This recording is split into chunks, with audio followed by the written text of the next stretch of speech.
Toby's Megatrain. Toby was delighted to take Percy's stone trucks down to the harbour. He thought it a wonderful treat.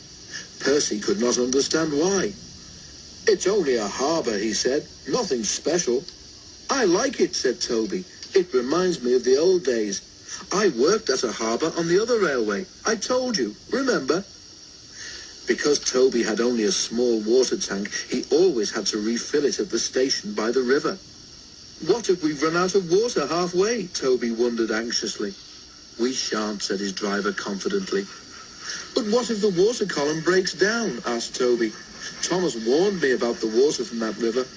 His driver laughed. "Don't worry, Toby," he said. "We shan't take you fishing." The harbour was busy, and Toby worked hard. Not only did the stone trucks have to be taken down, but when they had been unloaded, they had to be sent back, often full of things brought in by the ships. One day, the stone trucks from the quarry didn't come. Toby waited in the yard. "It's not like Mavis to be late," he said to himself. "I hope she hasn't had an accident and met another lorry that forgot to look where it was going." At last the station master came over. "Mavis wasn't well this morning," he said. "She's better now, and she's on her way." And indeed, it was not long before, with a cheerful toot, Mavis rumbled into the yard. Toby wasted no time in setting off himself.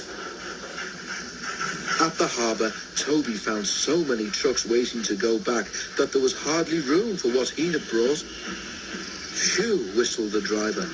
48 trucks, and not all empty either. Some Megatrain. 2 journeys, really, but we haven't time today. We could leave some and make 2 trips tomorrow." "Can't we take them all now?" asked Toby.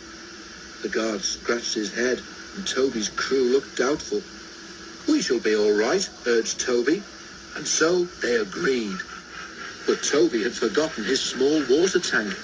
He had also forgotten that the journey was all uphill. He had to work hard and use so much steam that by the time they reached the station by the river, he had very little water left. His fireman put in the water pipe and turned the tap. Nothing happened. "Oh dear," groaned Toby. "Now what?" "You could make it on your own," said his driver, "but not pulling this load." Then he winked at the fireman. "Well," the driver went on, "I do know somewhere." "Is it far?" asked Toby. The driver laughed. "Not really," he said, and went to see the signalman, who told him where to leave the trucks. Toby pushed them carefully into a siding. Then he was uncoupled, and they set off up the line. "Where are we going to get water?" he asked. "You'll see," smiled his driver, and stopped Toby right in the middle of the river bridge. "Now," said the driver, "where's my bucket?"